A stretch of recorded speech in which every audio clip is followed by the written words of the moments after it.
Welcome. I am Derwin Smiley. I am honored to have Mr. Dennis Jarrett. He is the author of the Student Athlete Playbook, Your Plan to Become a Champion in Sports and Life. Mr. Jarrett, welcome to the show. Thanks, Derwin. Appreciate you having me on. Wonderful, wonderful.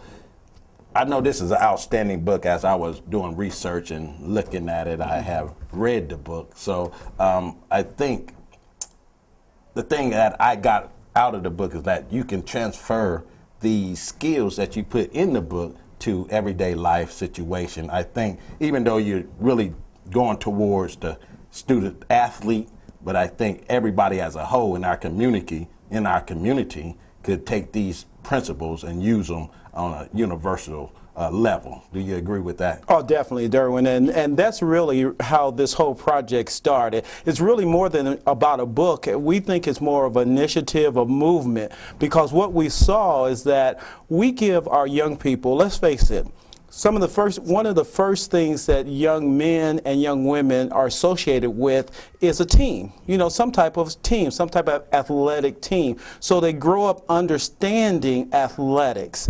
Now, what we see is that throughout this growing up period, that these young people are getting all kinds of training physically and skill development.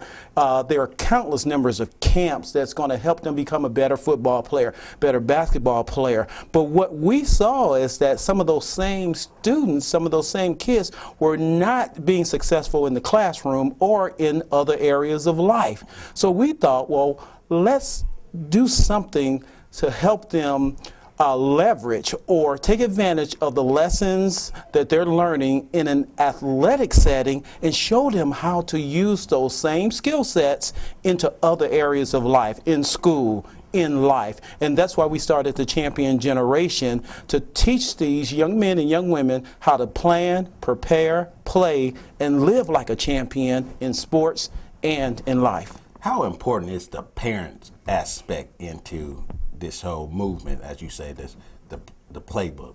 Oh, parents are just, they are fundamentally one of the main impetuses or the main cheerleaders, coaches for their child's success. We say that there are three stakeholders in a child's development and success, and that is going to be the student themselves, which again they bear the responsibility, the parent and the coaches. But the parents play a tremendous role in being able to empower their son, their daughter to be successful.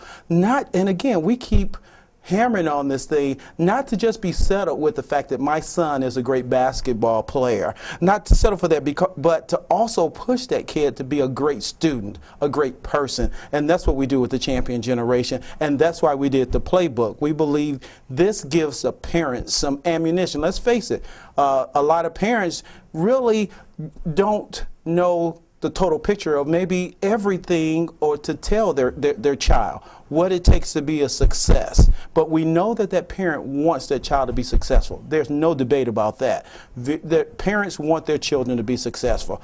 Here is what we just give them. We give them some resources that they can use to empower that child, that boy, that girl, that young adult, to look beyond just athletics to see how they can actually be successful, especially in school, and that's going to carry over into opportunities in life. I want to take another direction now.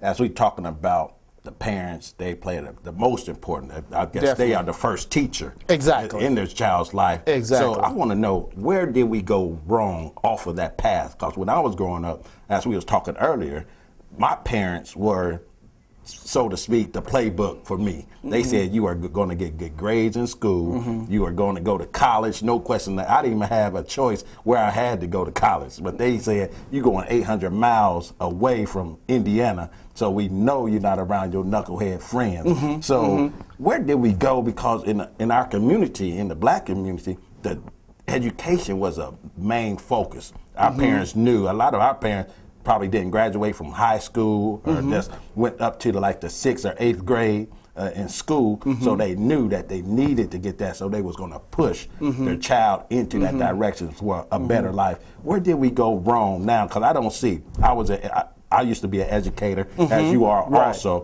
So I don't see that kind of passion from the parents that are willing to push their kids because the dropout rate is so high nowadays. So how do we get back on that path? Well, that is a very, very good point, Derwin, because that's fundamentally what some of the problems are and where we see where we are now. And what I think one of the biggest things that we've done as parents, we've abdicated some of our responsibility, and we're in this age where we believe that our kids can make the decisions for themselves. Let's just let them make the decisions for themselves. And really, they're not equipped to make the best choices all the time. We have to, as parents, as grown-ups, we have to empower them. Matter of fact, it's not really something that we should, it's not a choice. Really, if you think about it, it's an obligation that we have to them to make sure that we empower them with the knowledge that they need to make those good choices. So you're talking about where did we go wrong? I think a lot of times we leave too much to the kids, just believing that somehow, some way, they're going to make the right decisions. Here's what our parents knew, and here's what our grandparents knew, and this is something that's still true today. Success is not something that just happens to a person who's born in the right family, who happens to have, strokes of luck, who happens to have opportunities come their way. No, there is a path that leads to success. And in success, I always say this, Derwin, success is never a surprise, because there is a path that leads to success that if you do A, B, C, and D, or whatever it takes to get to that success, you are going to, you're going to achieve your goal. You're going to be successful, okay? What happens is that we leave these decisions to the kids, and what do? They get off the path. They make a decision because their buddy doesn't like school. And so what do? Oh, I'm going to go hang with my buddy. And all of a sudden, they're off the path. Or how about this, as an athlete? The coach is not playing me the way I want him to play me. They go home and tell mom and dad. What does mom and dad do? Instead of mom and dad saying, well, you need to go and submit yourself to that coach's authority, mom and dad go and say, and confront the coach. Why aren't you playing my son the way he wants to be played? So now the son becomes uncoachable, and although he wants to be successful, guess what? No, he's off path.